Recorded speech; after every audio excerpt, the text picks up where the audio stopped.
Good morning, commissioners. Item 5 is a presentation by representatives from the California State Association of Counties, or CSAC, on challenges and opportunities related to sea level rise planning. In July 2019, the commission held a local government workshop, and one of the next steps from that workshop was the development of a sea level rise working group made up of representatives from CSAC, League of Cities, and two of our commissioners, Commissioner Groom and Commissioner Wilson. The working group has been meeting regularly for more than a year to discuss sea level rise issues and has developed a draft joint statement of shared principles on sea level rise, which was included in this month's executive director's report. And you heard from Director Ainsworth about that on Wednesday. The working group has fostered an environment of openness and respect that has allowed sharing different perspectives and ideas about sea level rise planning.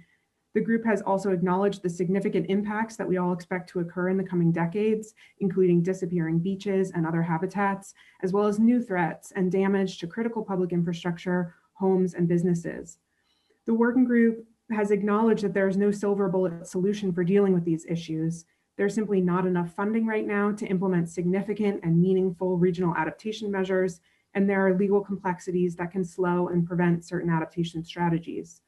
Moreover, sea level rise impacts are a moving target, changing over time, and this time component will require adaptation strategies to be flexible and in some cases temporary. Given the significant barriers we collectively face moving forward, the working group has talked about options for phased adaptation that can evolve as sea level rise changes the physical landscape, as legal complexities are unraveled, and as more funding becomes available.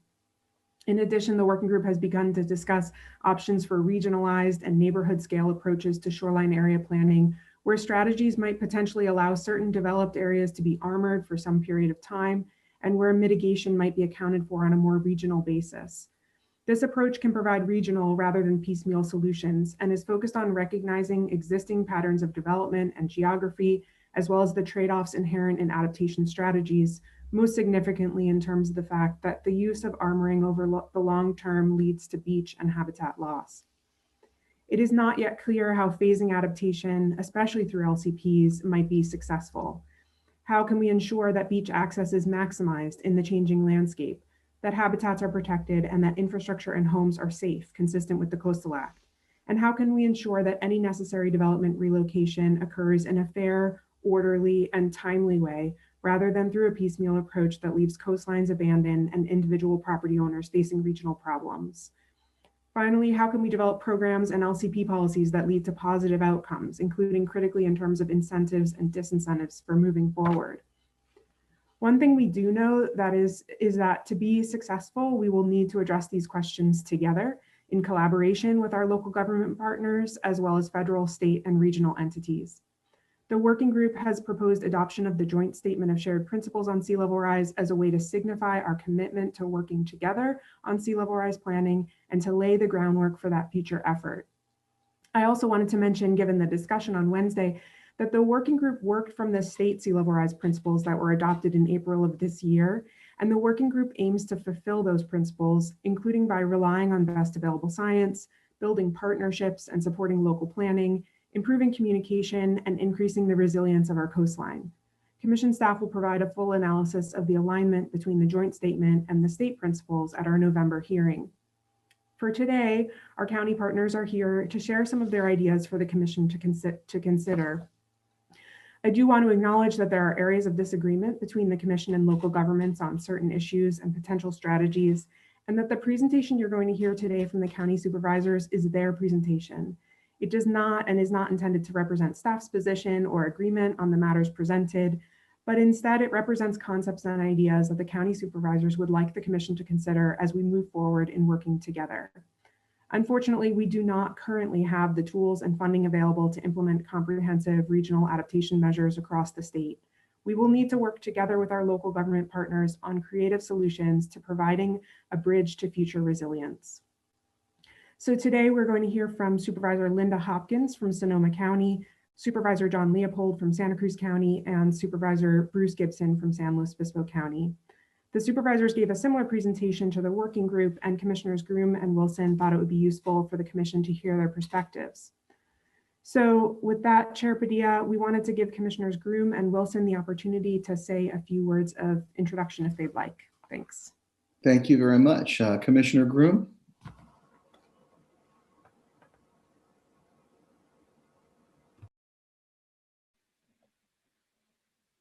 But we'll go to Commissioner Wilson if that's okay with you all. Thank you, Commissioner. Commissioner Wilson? Oh, well, yeah, thank you very much. Again, this is, I guess this is good. What we'll see in the moment is a kind of view into some of the perspectives that we're trying to bring out in this process. I will note that this is sort of a CSAC or county perspective as opposed to a city's perspective. It's a bit more regionalized in the way that they're viewing these issues, and so just kind of let you know that we, that to take that into account. And so I just want to say that the supervisors that are here today put a lot of work and effort into trying to address these sea level rise adaptation strategies within their communities, and I'm going to say that the presentation will speak for itself, and I think it'll add to the conversation as we move forward. We do really need to figure out sort of neighborhood and regional responses to some of these issues. This is the beginning of that conversation. Thank you, Commissioner. Commissioner Groom, did you want to add anything? Yeah, I think, Mike hit it right on the head. It was a good learning experience. It was a good exchange of ideas. It was a chance to hear lots of different ideas and views, but we really have not, I don't think we have found a solution that's going to be agreeable to the whole state. And so we still have some work to do. All right, hear that. Thanks, Commissioner. I think then we're going to invite Supervisor Hopkins. Is that correct? Begin the presentation. On behalf of CSAC. Yes, just waiting for the slides to up and then get started. Supervisor, if that's you, apologies, but we've gotten some feedback and you're very distant. There's a very weak signal or connection. Now? We cannot hear you clearly, no ma'am. I'm on one that said be able to take that off. Is that better? No, we cannot hear you. No? All right. Let me try one more thing. I have one more headset that I plug in. See if that will work. It's interesting. I Zoom all day long, and no, it doesn't work. Sounds like kind of a sci-fi thing. Do you, Very sci-fi. Bill, maybe Billy can advise her. I think she's trying to. She's in process of putting on headphones and a microphone. That may help. Is this any better? No, it's not. Okay. Today. Do we have slides? I'm going to suggest that you might want to reconnect. This audio is, well, try those.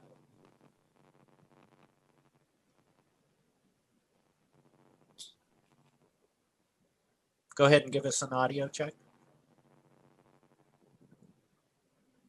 Supervisor, can you hear us? I think she's setting her computer to work with those devices. No? No, it is still garbled. I believe it's, if you can hear us, I believe it may be your connection. You may have to go out and reconnect. I will do that then. I apologize.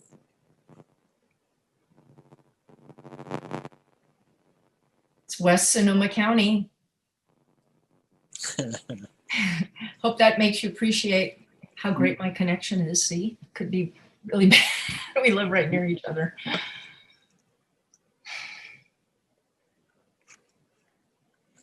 Yep. I'd love one. Yeah, I understand that it's there, but I can't leave here. I understand that. Okay. We're envious, Billy. Oh, I did not realize my mic was on. Hey, can I get some of that coffee too? That's serious. Oh, Latte. No. well, I'm Right. sure glad I didn't say some other things. All right. Better. All right, I just will not going again. Try that. No, I'm sorry, Miss Hopkins, but you're garbled. Your audio is completely garbled. What about phoning in? Yes, if you phone in, I'm sure it'll work. Carol, invite her. You got the connection. Or come over to my house. You could be here in 15 minutes. Can we take a 5-minute break? I will phone in. Why don't you just phone in, Supervisor? Thank you for your patience as well. Does anyone want to take a break while we're waiting for the supervisor? Sure. To phone in? Let's do that. Let's break until quarter after, and we'll pick it up there. Thank you so much, and Supervisor, good luck.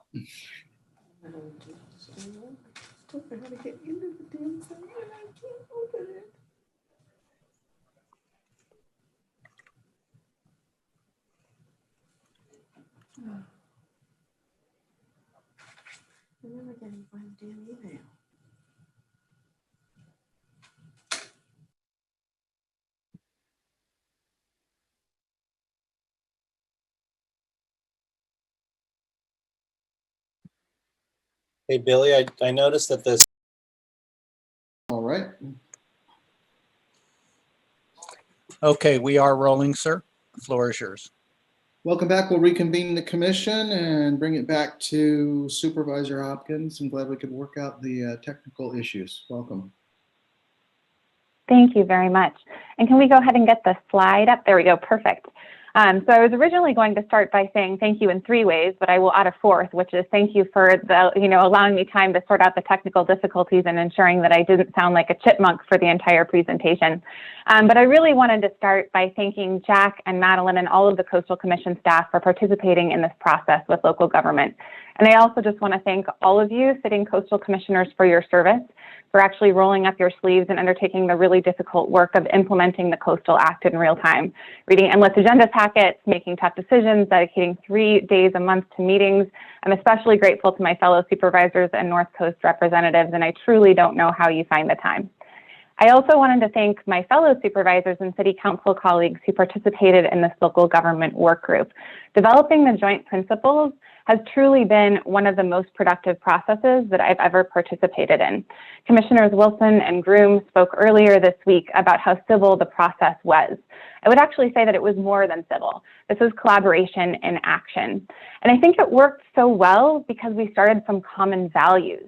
And I really believe that all of us who are sitting around the virtual table share the values of ensuring coastal access and coastal experiences for the next generation, of grounding decision-making in data and science, of implementing best management practices and policies across jurisdictions, while also recognizing the geographic and developmental diversity across the California coast. While we're talking about values, I also want to acknowledge the state's SLR principles and mention that our work has been very much in the spirit of these principles. Item 2 of the state SLR principles is to build coastal resilience partnerships. It includes language about partnering and coordinating regularly with local government and building strong relationships. This is exactly what we have been rolling up our sleeves and putting into practice. It's also worth remembering that a partnership is not just a moment in time, it's an ongoing process. I believe that partners should always get together, even if it's virtually, to talk things through and craft innovative solutions. And I know that all 3 of us that you'll hear from today are committed to doing just that into the future. Next slide, please. In the interest of building strong relationships, by way of introduction, this is my son, Lyndon. While I shamelessly show off my kid, I'd like to draw your attention to what you see above that orange fuzz on his head, dense development. This photo was taken on Mission Beach in San Diego. Next slide, please. These are my daughters. This is Gillian, she's 7, and Addie, she's 5, also in Mission Beach.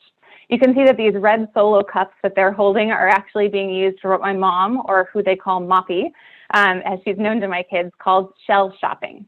If you've never visited, Mission Beach is riddled with infrastructure.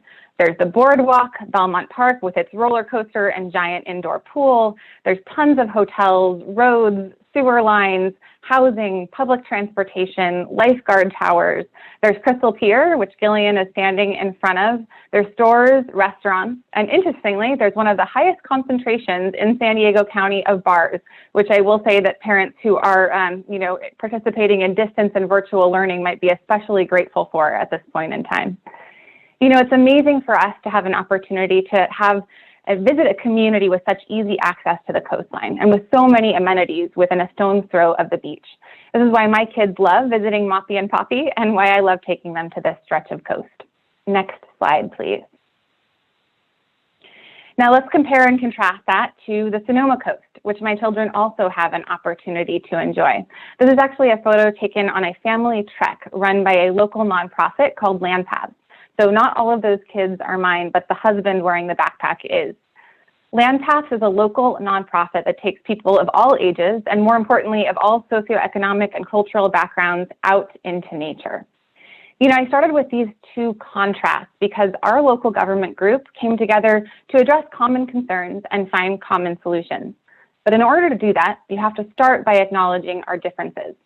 And this is why you'll be hearing about 3 different case studies today. And I think that all 3 of these case studies can be viewed as canaries in the coal mine of sea level rise. And they show the range of challenges and also opportunities that we are facing throughout the coastline of California. These case studies for me also raise a question, which is, what is the general plan for the coast? As someone in local government, which is so much about land use and planning, it occurs to me that rather than looking at one broad general plan for the coast, as commissioners, you are tasked with considering a series of specific area plans in the form of LCPs. The question facing us now is, how can we connect these LCPs to create a vision wherein we acknowledge the need to treat some areas differently in light of sea level rise, but where we can also come together to find and implement creative solutions. In Sonoma County, talking about our planning process, remarkably, all 9 of our cities have voter-approved urban growth boundaries. We have also taxed ourselves to generate $25 million a year to create parks and to protect open space and working lands. We have made conscious trade-offs about where we put development and how we ensure that there is access to open space nearby that development. We may need to think similarly about our coast as we tackle climate change. Now, before I launch into the Sonoma County case study, one last personal note. Parenting these days comes with a not small amount of grief. I grew up in San Diego. I went to school in the South Bay and moved to Sonoma County after college. My entire life, I've been drawn to the ocean. I have driven every single inch of Highway 1, and I've backpacked the Lost Coast where the highway turns inland. The California coast that I know and love has already changed, and it's continuing to change at an accelerating rate. It's painful to me as a parent to think that my kids won't have the same opportunities that I did as a result of climate change. And this really hits home in Sonoma County, where my kids are already growing up in a very different reality than my husband did when he grew up here in Sonoma County. My husband doesn't even remember wildfires as a child, and my kids have been evacuated from our home twice in the last 12 months due to wildfire threat. We're on our 3rd month of poor air quality in Sonoma County due to wildfire smoke, and it's our 3rd catastrophic fire this season, the glass fire that is still currently burning. All of this gives us a sense of grief, but also of urgency. My personal goal as a parent and as a coastal county representative is to recognize that, yes, we will lose some opportunities as a result of climate change, but how can we use that as motivation and drive to create new and different opportunities, which is what I'm hoping to share a little bit about in my case study today. Next slide, please. So this is just to ground you a little bit in the project location, and you will likely see similar slides in a not too distant future meeting when you consider the Gleason Beach project. But this is Gleason Beach, and it is in Sonoma County, and we're just, one county up from San Francisco. So Marin and then Sonoma County, about an hour and a half from San Francisco. Next slide, please. And I share this slide because I think that this serves as a dramatic reminder of how suddenly and epically the coast can change. This is what we are facing in Gleason Beach. It is one of the fastest rates of erosion in the state of California, which is why I really think of it as one of those canaries in the coal mine of climate change. And you can obviously see that in 1972, we had a string of houses. Of course, that typical ice plant covered coastal bluffs, which you see all throughout the state of California, some armoring along the beach, and quite a bit of distance between, the high tide line and the highway. In 2019, as you can see, the entire highway has actually been undercut. And even prior to considering a larger, more substantial move of the highway inland, there were actually already small emergency modifications that were made in order just to keep traffic safe on this stretch of road. For me, this is a great reminder that sometimes governmental processes are actually superseded by natural processes. And if we don't start planning ahead and taking proactive measures, sometimes Mother Nature will make the decisions for us. I also want to acknowledge that in the 2019 photo, you can see a lot of the debris and detritus that results from what I call unmanaged retreat, right? We talk a lot about managed retreat, planned retreat. This is what unmanaged retreat looks like. And it is a, quite frankly, hot mess of septic systems and old house parts and, armoring and things that have really just fallen into the intertidal zone with no real mechanism for cleaning it up, which is a very expensive process. So next slide, please. This is a little look into the future, and this was something that county staff put together to sort of create a visual of what this stretch of road and this stretch of coast might look like in 2100. So you can see that the red line is the present day bluff location along with the existing highway. We anticipate that by 2100, you will actually see the coast have moved well inland of where the existing Highway 1 is. And so you can see the blue line is the proposed Gleason Beach realignment. This is a rather jarring, I think, image for those of us who know this stretch of coastline. Next slide, please. But what I want to leave you with is an actual positive story and one that I hope can be replicated elsewhere along the coast. You'll learn more about the Gleason Beach project and the details at a future meeting, but the result of this project will be the creation of new coastal access. It'll be the creation of a new park, the creation of new opportunities for my kids to explore coastal bluffs, and an opportunity that actually didn't exist when my husband was growing up here. And it will also actually include, very critically, the cleanup of the mess that humans left behind from unmanaged retreat. Next slide, please. So this is what it will look like. We will have public open space that is managed by regional parks. Areas of the coast that were not previously accessible to folks will have actually more parking and more facilities for visitors to come and experience this stretch of coastline.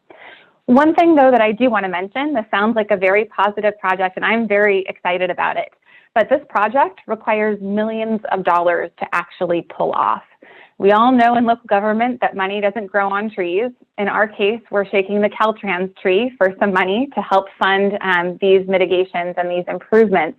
But not all new public access projects that are responsive to climate change can be funded through highway mitigation dollars. So the question becomes, is there an opportunity to create new public access as we lose other opportunities for public access through mitigation funds from other projects?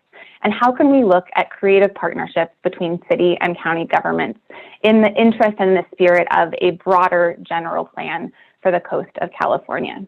So with that thought, I'd like to go ahead and introduce County Supervisor Bruce Gibson to share some of his thoughts on a case study in San Luis Obispo County. Thank you very much, Linda. If we could have the next slide. And the next one, we'll start right in. I want to show you a couple of examples of issues that could be or indeed have been sticking points as we wrestle with sea level rise adaptation and start to set the table for some ways in which we can resolve them. This is the community of Cayucas, and as you focus in, you'll see that we have a very tightly developed residential shoreline. If we go to the next slide, please. A quick walk on the beach shows a real diverse situation as regards armoring and as regards the potential needs of sea level rise adaptations.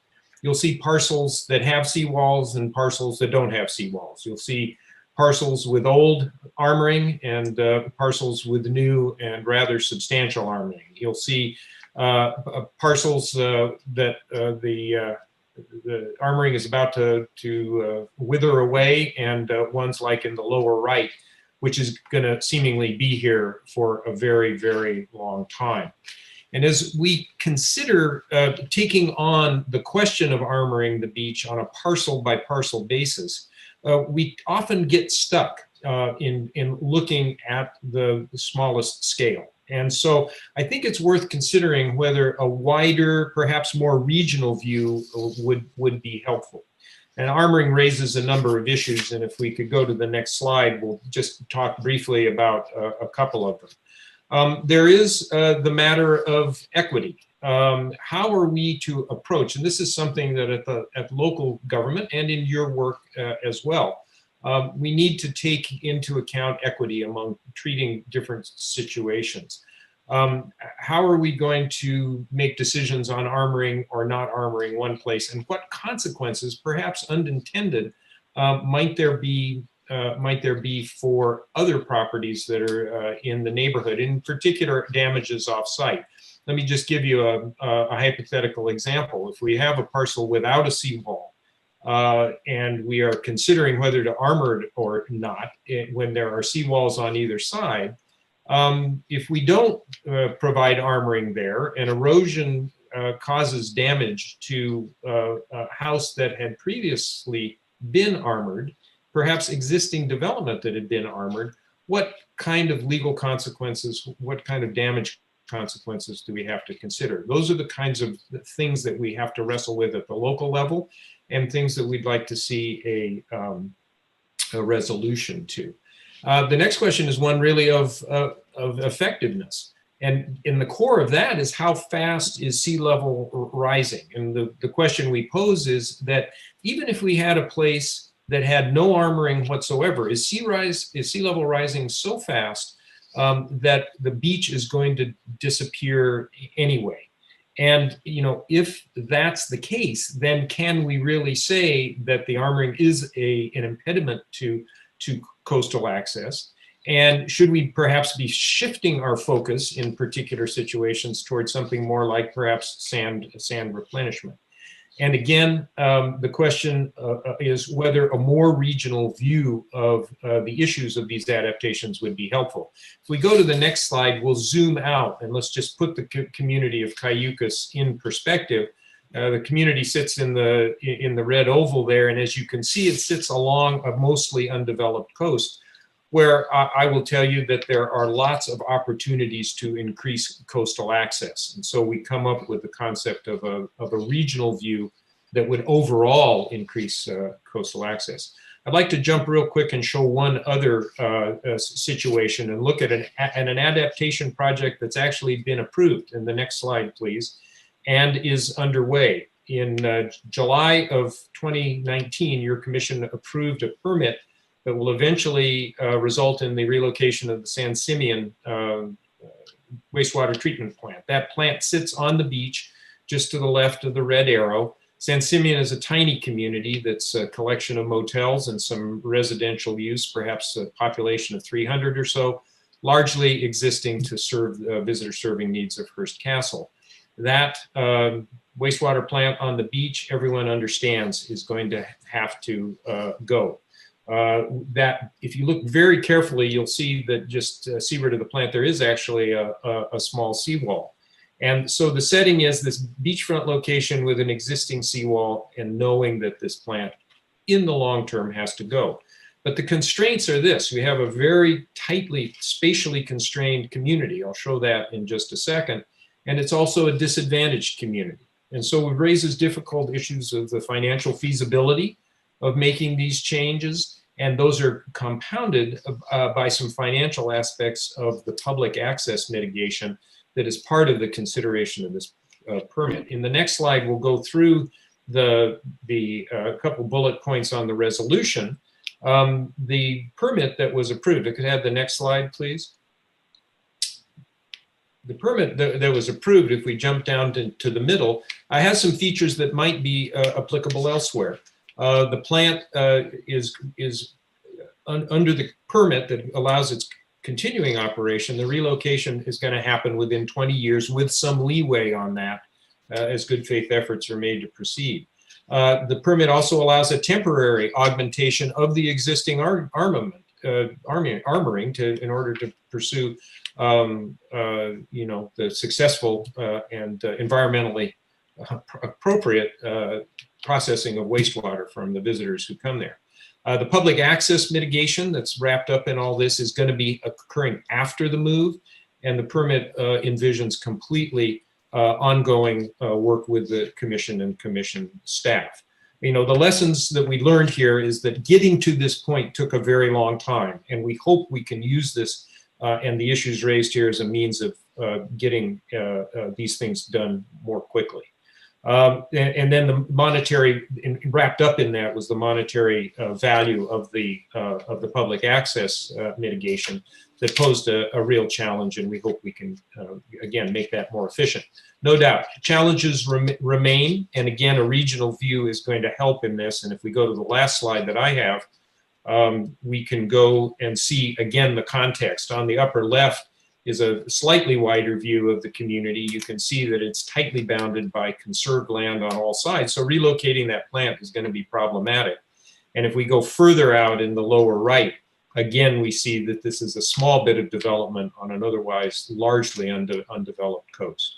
So that's the vision we have. There might be opportunities for San Simeon to work with the neighboring community of Cambria, which is down at the bottom right of that slide. But all of this is going to take time. It's going to take a lot of coordination, and it's going to take a lot of money. So with that, and on the next slide, I'll introduce our final presenter, my friend and colleague, John Leopold of Santa Cruz County, talking about things that work.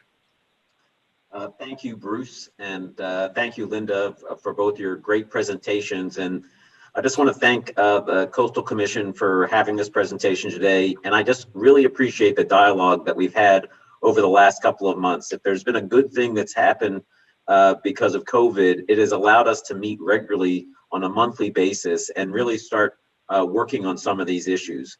The other thing that I would say is our local coastal staff has been a great partner in trying to think creatively about how we address the issues of sea level rise in Santa Cruz County.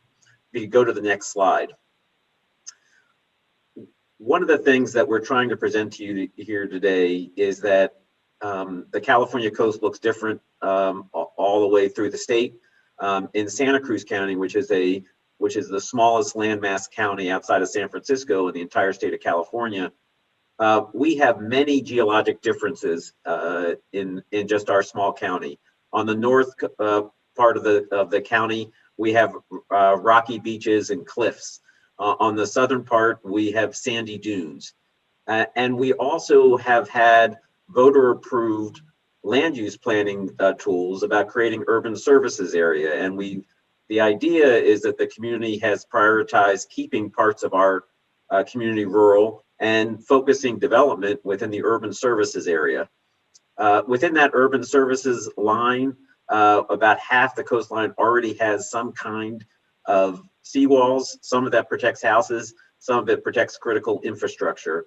But outside the urban services line, it's far less frequent that you see seawalls. There are some, but it's really focused within that urban services line. So if you go to the next slide. So in Santa Cruz, we've been working on a local coastal plan amendment with our local coastal commission staff.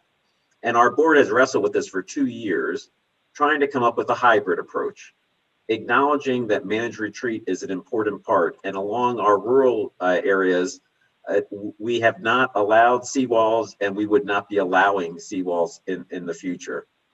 But in that urban services area, we wanted a different kind of strategy, a strategy that acknowledged what was there, got property owners to accept the risk, start working on adaptation, and create tools that could amortize expenses over a long period of time. And I'm going to talk about 3 of those here today. One is in the urban services area, there are areas where we will require a shoreline management plan. These shoreline management plan were areas where there's armoring that exists right now, but it's mainly as riprap. And that means that large stretches of the beach are constrained because these are very narrow beaches. If you think about our geology in Santa Cruz County, we know that the sand for the beaches does not come from the coast, it comes from the rivers. And so our beaches are somewhat ephemeral. It doesn't exist in the district that I represent. There are parts of the days that the beach is not there for a good part of the coastline. And then this riprap is here protecting these homes and trying to figure out what we could do with that in a long term to create a greater area for people to enjoy the beach. And I'll talk about that a little bit more as we go through. But the idea here is that we would do more study to figure out what would be allowed. The other important part of this is repetitive loss language. There are parts of Santa Cruz County where houses are built right there on the beach. And with the incoming sea level rise, we're not going to be able to stop Mother Nature from taking these homes. But it's hard to get people to accept this finite time limit that they have.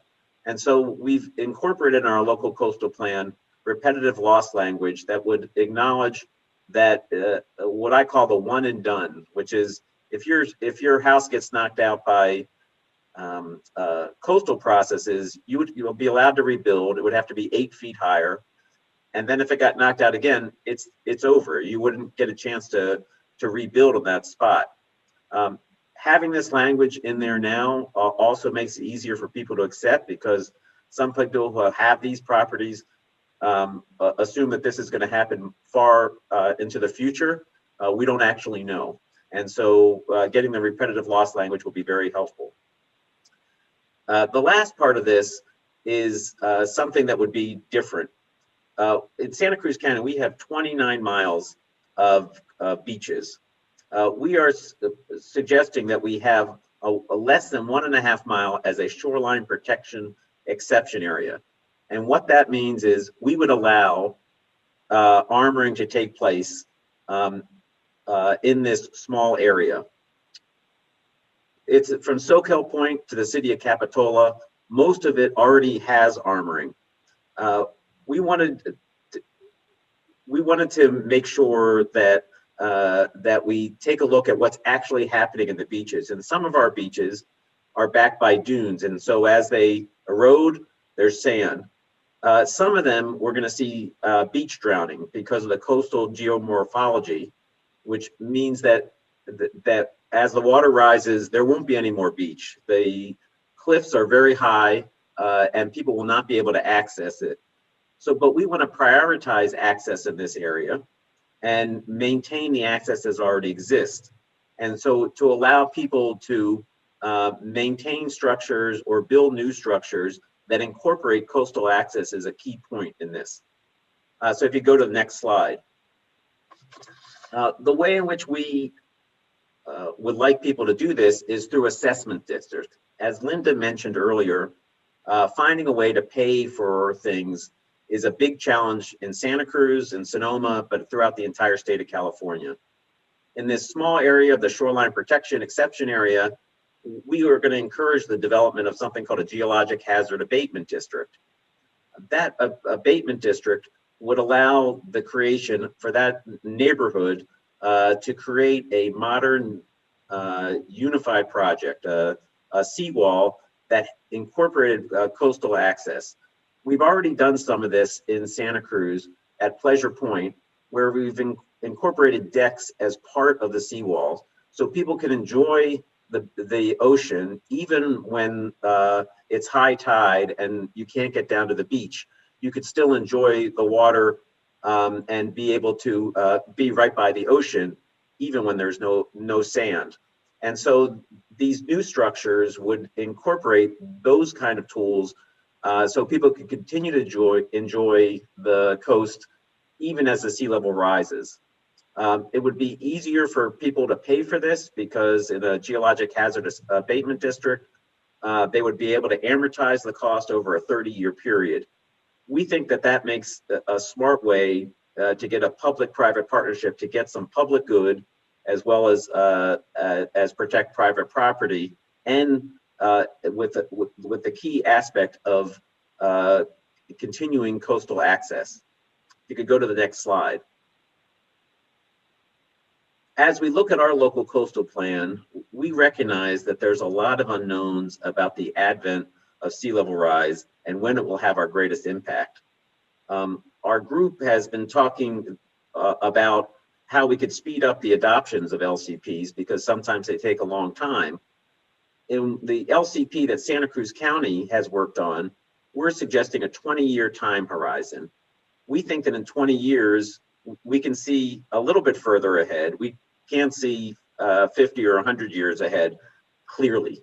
And so having an LCP that has this limited time horizon gives us an opportunity to be looking and doing regular reviews. And as the science continues to refine the specific impacts and the time horizon, this limited period will be a good way for us to incorporate new information. Additionally, we would create incentives through the shoreline management plans that we could do things like remove the riprap now so people could enjoy these beaches in exchange for a more modern vertical seawall that would create coastal access and beaches that people could enjoy right now. We think that works out well, and it's a good trade-off, and it protects the things that we care about and the things that the Coastal Act tries to promote. If you go to the next slide. Finally, I just want to say that what we're trying to encourage, and the principles in Santa Cruz and with my other colleagues, is that if we have policies that have flexibility, acknowledge the local conditions, that will be helpful. If we have LCPs that will only go for a certain amount of time because the science is continuing to become clear, that will help us. Acknowledging that the coastline in San Diego and the coastline in Sonoma, or even the coastline in Santa Cruz County, is different, and creating different responses based on those conditions also makes sense. And importantly, creating new tools to help amortize the cost in a way that communities can afford becomes critically important. So whether you look at this regionally, whether you look at it in the individual counties, but thinking about the whole state, you have a difficult job in trying to find one thing that will work well everywhere. And what we're trying to show here today is a variety of tools that could be useful in addressing the challenge of sea level rise on the California coast.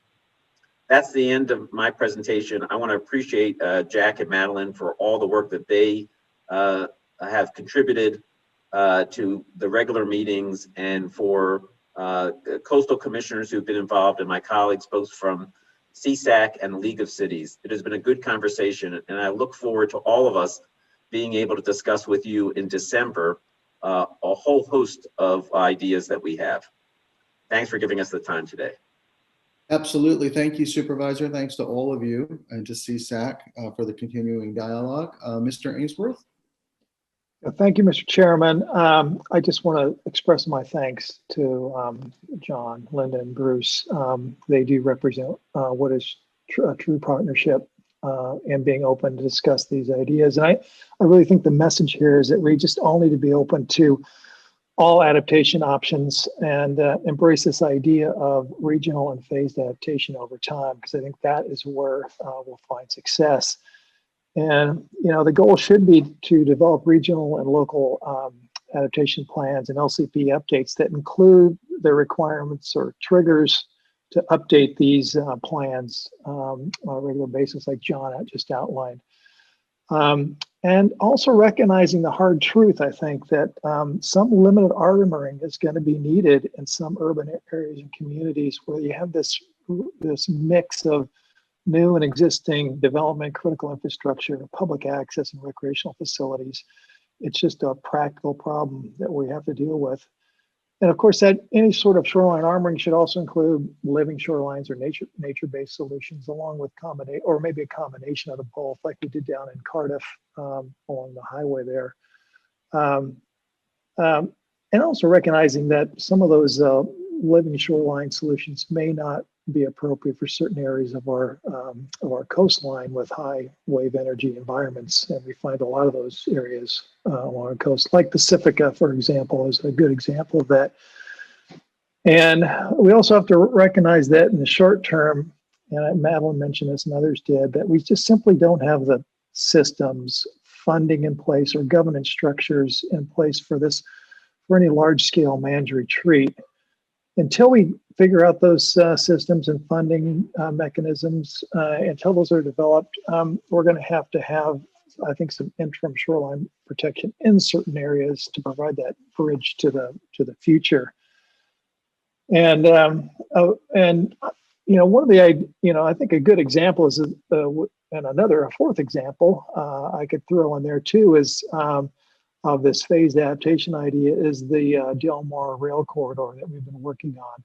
The idea of some interim bluff stabilization and shoreline armoring till a plan and funding are developed so we can move that whole rail corridor inland, and also coupled with really robust mitigation efforts to deal with the adverse effects of that shoreline armoring on the beaches. And I think we just need to come to the realization that there's going to have to, and come to terms with, there's going to have to be some trade-offs that are going to be made, and those trade-offs are really difficult. And the devil's in the details on these plans. And it's not going to be easy going forward. But I think it's really necessary that we explore all those options and strategies. And one of the hardest things for me, and I've come to the realization over several years now, trying to wrestle with adaptation planning at local governments and between us and the commissioners and the public, is just managing expectations going forward. We're not going to have all the answers. It's going to be messy and uneven and difficult. But I think this is the pathway that we need to take. We need to join all together, our local government partners, the public, all government entities, and addressing this problem of adaptation going forward. So I just really appreciate this whole effort, and my thanks to the supervisors, and also our not only our local government subcommittee, but also our Sea Level Rise subcommittee, who's been doing great work as well. Melding all this together and knitting it together is going to be really difficult. So with that, Mr. Chairman, I turn back to you and the commission for questions or comments. Thank you very much, Mr. Ainsworth. Appreciate the work of the subcommittee. We'll bring it to the commission for comments or questions. Commissioner Almanzada. Thank you, Chair. I just want to thank Supervisors Gibson, Leopold, and Hopkins for these presentations. It's really heartening to see that the hard work that you're doing to roll up your sleeves and try to find adaptation measures that suit your communities, and just really impressed with the innovative thinking that was reflected today. So just immense gratitude to the three of you and to all of your colleagues who I know you're representing here today. I do serve on the Sea Level Rise Committee along with Vice Chair Brownsey and Commissioner Gold. And in that role, as you know, we developed some interagency sea level rise principles under the leadership of Secretary Crowfoot and Blumenfeld that reflect the values and the principles of 17 agencies, an unprecedented sort of interagency effort in my experience. And so I think, what you all shared about coming together on values and principles is exactly right. And this work now to understand how those broader statewide principles can work locally is the hard part, and is the important part. So I really look forward to this work with all of you in the coming months, and want to thank our local government committee as well. I just want to touch on a very few things that I heard that really resonated with me for continued discussion. The first is the distinction that Supervisor Hopkins drew between managed retreat and unmanaged retreat. I had the opportunity to tour that part of the Sonoma coast with Supervisor Hopkins, Commissioner Rice, and Hart. and saw firsthand what unmanaged retreat looks like, which is literally septic tanks and buildings falling into the sea. And I think that's a scenario that we all know we have to avoid. So, you know, that concept really resonates with me of, you know, it's not a question of managed retreat or not, it's a question of unmanaged retreat versus managed retreat. And I think if we can start coming together around that messaging, that's helpful to the public. You know, what Supervisor Leopold said about the hardest part is really going to be to get people to accept the reality of things. And I think we've all found that sitting on this commission. It's not that armoring is never acceptable, but I worry that if we hang our hat too heavily on armoring and seawalls, that we aren't helping the public to really accept the reality of things and the natural processes that are underway. And so that's why I consider armoring to be a measure of last resort. There are, of course, impacts to the coast, to the beach. We lose beach as a result.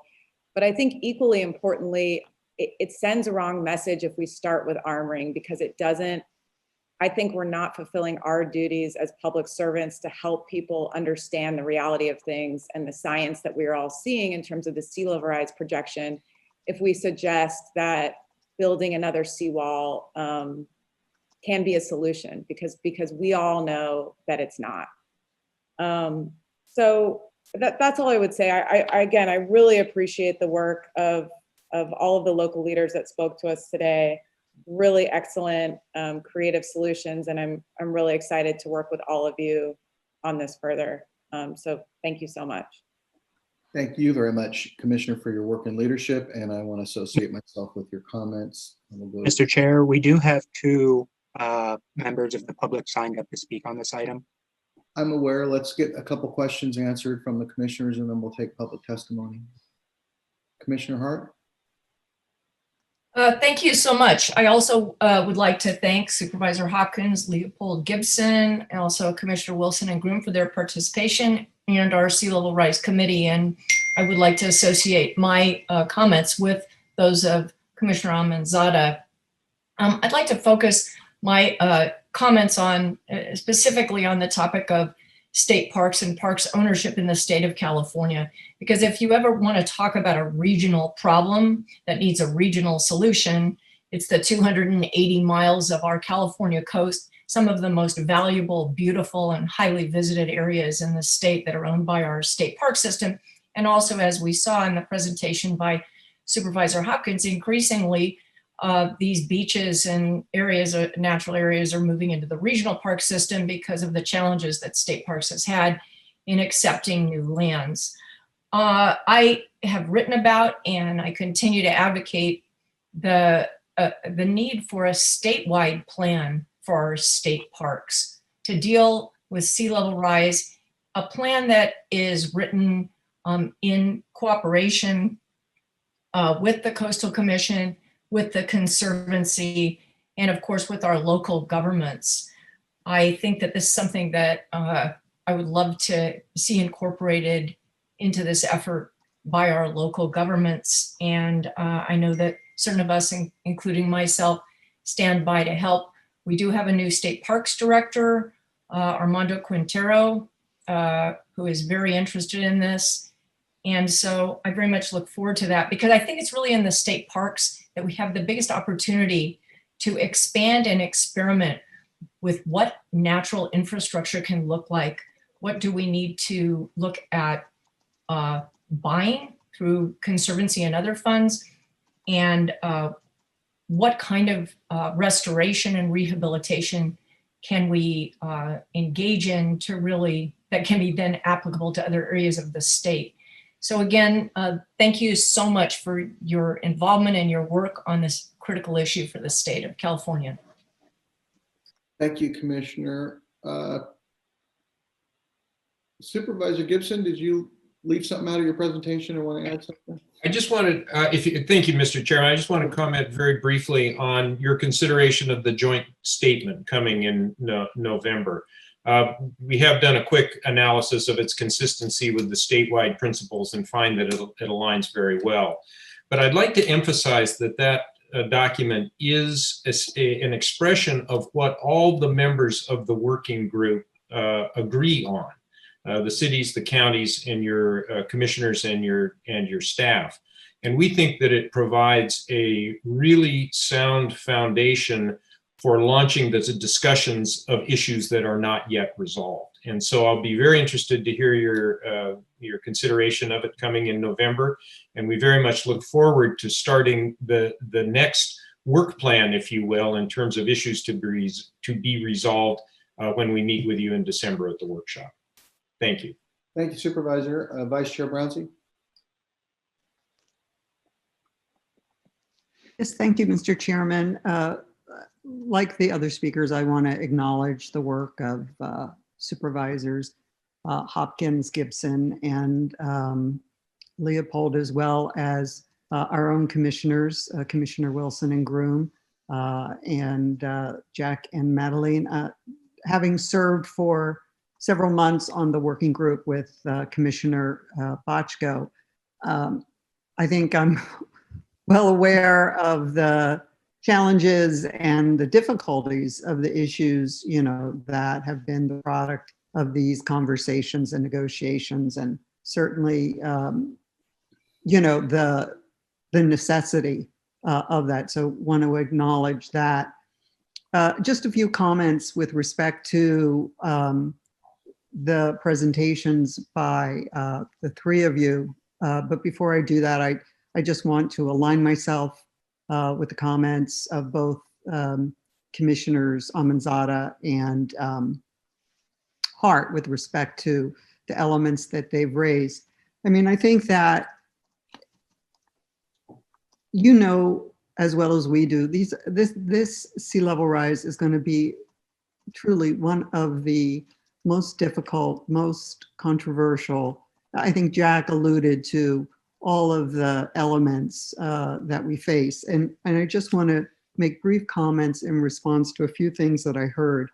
I think I was a little concerned about the comments with respect to urban areas and the armoring of cities. And I think that's because my observation, this isn't really always true, but many coastal cities were built around the beaches, and it was the accessibility to those beaches then that caused development to kind of mushroom from there. And I worry that as climate change impacts the weather and the air quality, and for all of the things all of us have experienced, and then put on top of it a pandemic, what we have observed, and I'm sure you have observed in your communities, is the absolute prioritization of people wanting to go to the beach for relief, for relaxation, for easing of their ability to breathe, et cetera, et cetera. And I just worry that replacing beaches with a seawall is just not, in my mind, a place that I think any of us want to go. But I do hear what you're saying, which is sometimes we're just not going to know whether or not managed retreat will actually save the beach. And I think that's totally legitimate.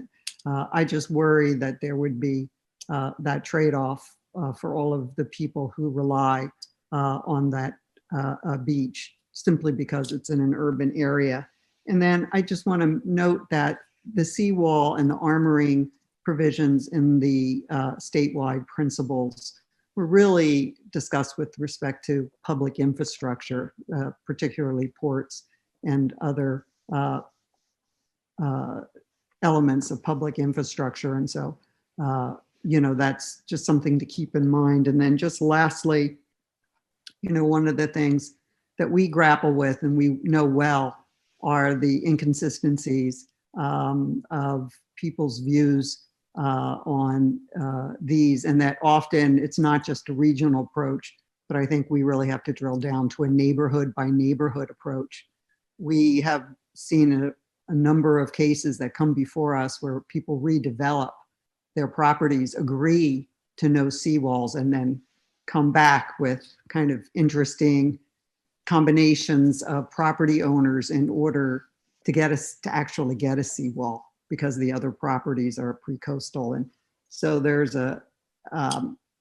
are these interesting kind of conundrums that we're increasingly facing. I know that you're facing them as well, but to me, a regional approach is important, but I also think that needs to be drilled down so that neighborhood by neighborhoods really understand kind of when they agree to certain plans and when they agree to certain forms of development, that those have consequences today and in the future. I don't think I'm telling you anything you don't know, but I just thought it was important to share those thoughts and appreciate again all the work that everybody has done, and really do look forward to drilling down in the next couple months on these issues. Thank you, Mr. Chair.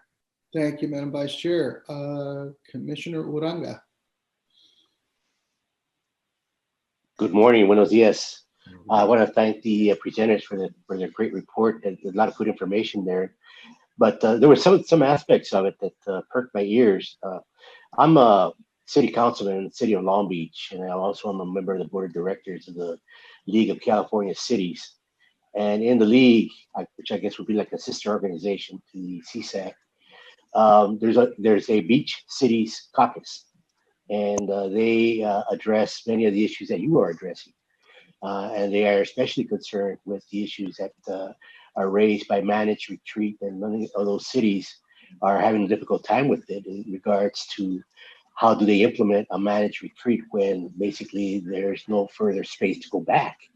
And so there's a controversy there with them in regards to how to do that. It seems like eons ago, but we had a workshop with some municipalities with the Coastal Commission where we had a workshop and we talked about some of these issues. And we somewhat promised to come back and talk some more about it. But I'm just wondering if CSAC and the League has gotten together in some aspect or another to talk about the joint concerns that we all have with managed retreat and sea level rise and the impacts that these bring. Mr. Chairman, I can respond to that.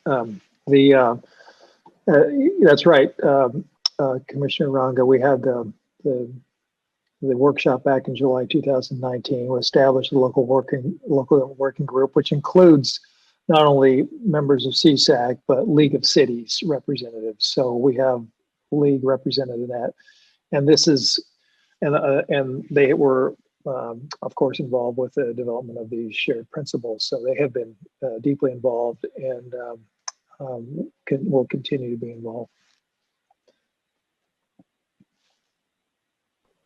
Well, I'm glad to hear that, and I hope that work continues.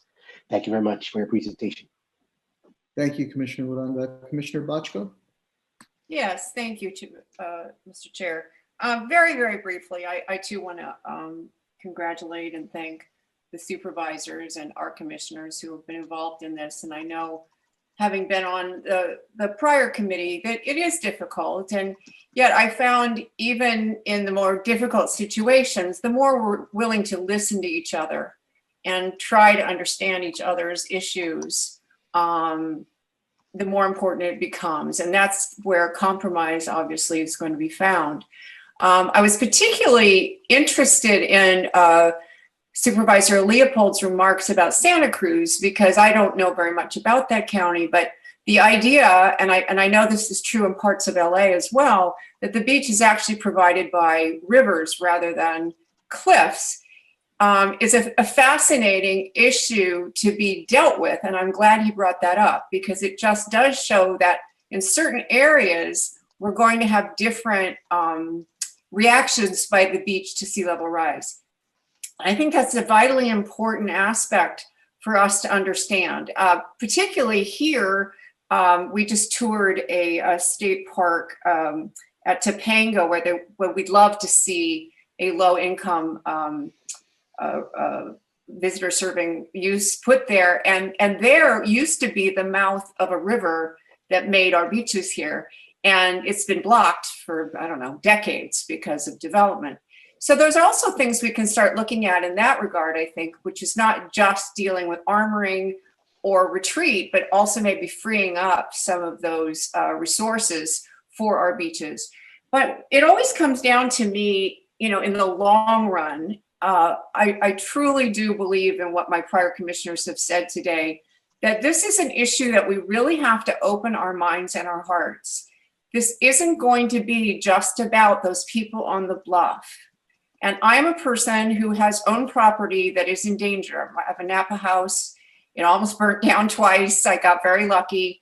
I am now facing what a lot of people on the bluffs are facing. I understand how emotional and scary it is. But the truth of the matter is, when the state owns the beach and when the state owns the bluffs, or the city owns the bluffs, or whoever owns them, we really have to look at who are we going to protect?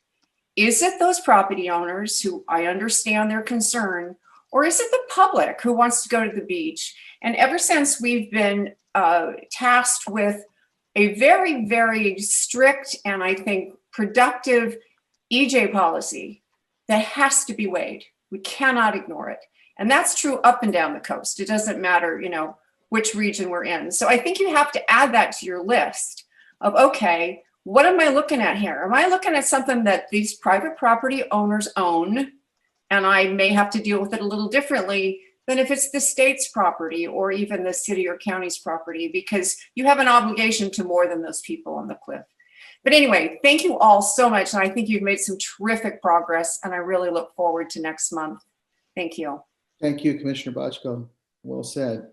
All right, I know that we have a couple of members of the public that would like to share their thoughts with us. If staff could bring them into the meeting, please. Yes, Mr. Chair, we have two speakers signed up for this item, Nell Langford and Jennifer Savage. Nell Langford, I'm bringing you into the hearing now. If you can unmute yourself and state your name for the record.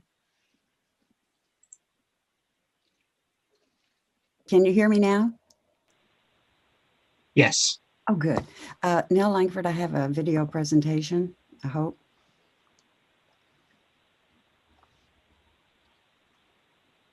Hello? Yes, I do not have that. Oh, okay. All right. Well, on to Plan B then.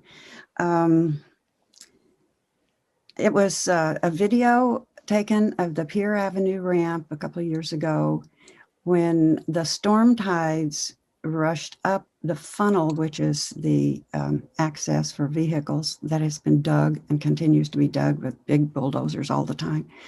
And actually almost damaged private property and was running down Pier Avenue, and it was, you know, a little bit more and it would go into the freshwater lagoon. I mean, it's really serious. Now, this is a deliberately dug out ramp that endangers property and environment. It's deliberate. And of all things, it's by a state agency, state parks. And I heard from the new director of state parks that he intends to resume this digging out in the next 3 weeks. Well, I sent a Freedom of Information request to state parks, and I got an answer a couple of weeks ago for some of it. The rest of it, they said, take 2 months. I asked, do you have a permit to do this at the Pier Avenue ramp or even the one at Grand? And their answer was no. Let me Yes. interrupt you, ma'am. I'm sorry, I apologize, but could you just address your comments to the conversation dealing with the sea level rise? Oh, I'm sorry that I haven't got to that sooner. And my next question related to why the U.S. Army Corps of Engineers withdrew its permit. And okay, now I'm down to it. It has to do with sea level rise. And it actually was state parks who used a report, a survey report from Reese Engineering in San Luis Obispo as a proof of where the high tide line is. Now, nobody knows where it is because they didn't do a study. Ma'am, I really apologize for interrupting you, but the commission is taking this time to discuss the collaboration and conversation CSAC about the matter. I appreciate your willingness to testify, but it really isn't dealing with what is before the commission at the moment. If you'd like to address this again at a future meeting under general public comment about this particular issue, or you want to submit correspondence to all of us, please feel free. Your time has expired anyway, and I thank you again. Thank you very much. Thank you, staff. If you could bring the next speaker in, please. Next, we have Jennifer Savage. If you can please unmute yourself and state your name for the record. Hi, good morning, Chair Padilla, Commissioners. Jennifer Savage, Surfrider Foundation. We appreciate today's presentation and we look forward to staff's analysis on how the local government working group sea level rise principles compare with the state's. We'll note that the state's Principle 6 directs agencies to protect and enhance public trust natural resources, including beaches, to prioritize the use of nature-based adaptation, to build coastal resilience by increasing restoration and adaptation projects, to ensure that adaptation projects do not shift hazards and impacts elsewhere along the coast, and to take action to prevent sea level rise from impacting public access. In contrast, the words restoration, resilience, nature-based, and public trust appear nowhere in the local government working group's principles, whereas armoring is specifically called out, and today's presentation seems designed to promote more armoring. This is concerning. We know the greatest threat to equitable coastal access, besides sea level rise itself, is the continued armoring of our coast. What keeps getting referred to as shoreline protection is actually beach destruction. We must look to nature-based strategies to prevent flooding caused by rising seas. Where this cannot be achieved, structures must be modified or moved inland. And as has been pointed out, retreat is inevitable. Either we will prepare and manage it, or we will refuse and continue to be, as Supervisor Hopkins described, a hot mess.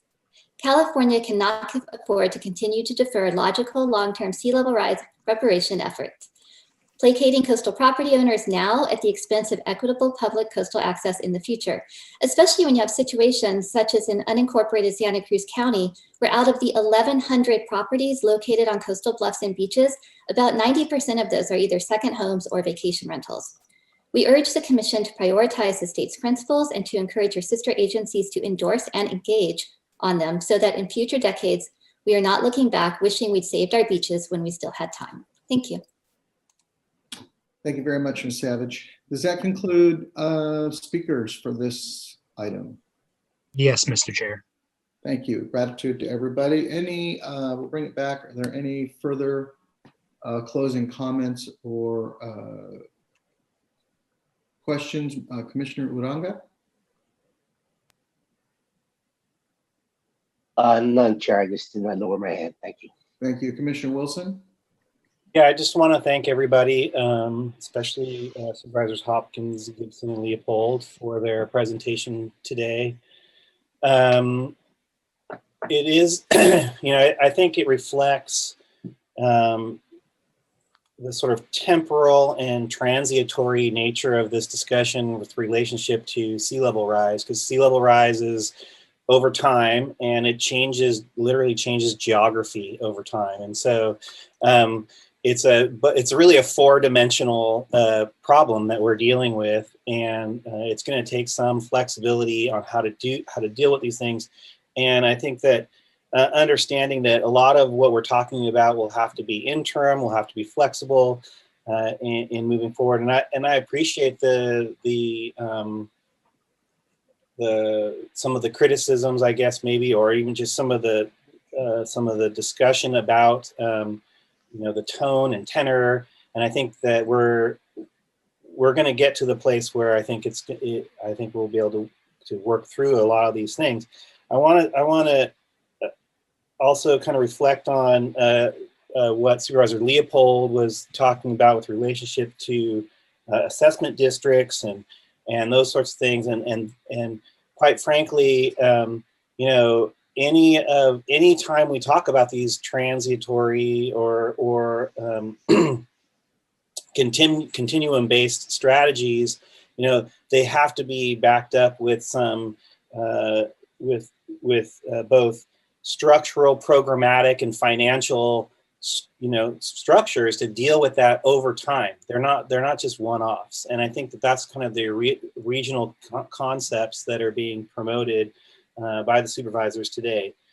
I will note, and it was brought up a little bit, that a lot of the focus in the groups that we have associated with this are related to anthropogenic preservation of anthropogenic structures and things like that, and changes to the landscape that are human based, and even access for humans and those sorts of things.